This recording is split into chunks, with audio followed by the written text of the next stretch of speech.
move back and forth here. I'd like to, I'm going to get into a couple of different things. I don't usually read these, but I'm looking at making a new book. I was talking to Candace. I was just overseeing my publisher in Victoria after a reading on Thursday night, a big event there. We were talking about putting out what's called a new and selected. This is called As My Father Lay Dying. Sometimes when we work with language, rhyming poetry has been out of fashion now since about Sir John Betjeman back in the 1940s. But he remained the most popular poet in England, a deeply, deeply loved writer. He didn't have any compunction about writing any old way he felt would get his message through to people. So I borrowed that from him. There's sometimes internal rhyme here.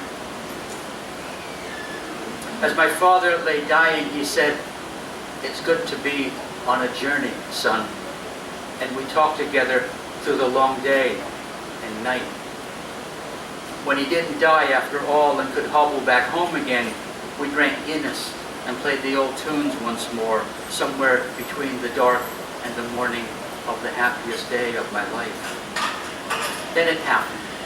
Having mourned him and waked him, worn with the business humans arrange to hinge our minds on something other than grief, and younger brother walked off in twilight by the rising of the moon.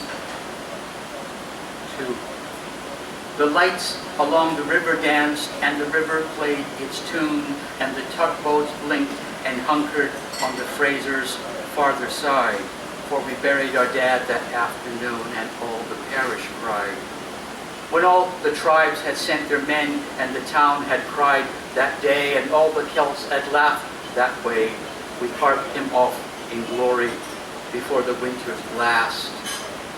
The trees were bare, the sun was low, the water rippled slow as our father left for heaven, with all the dolphin lights marking go. And an empty barge was towed on by that said the mills were working. The loggers up the coast could rest, for no more trees were needed.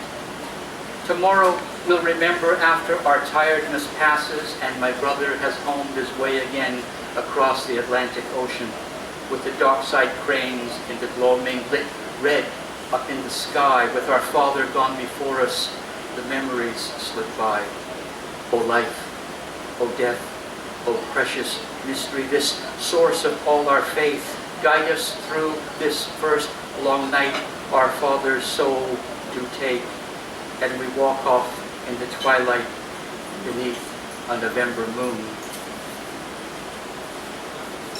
I think I'll go into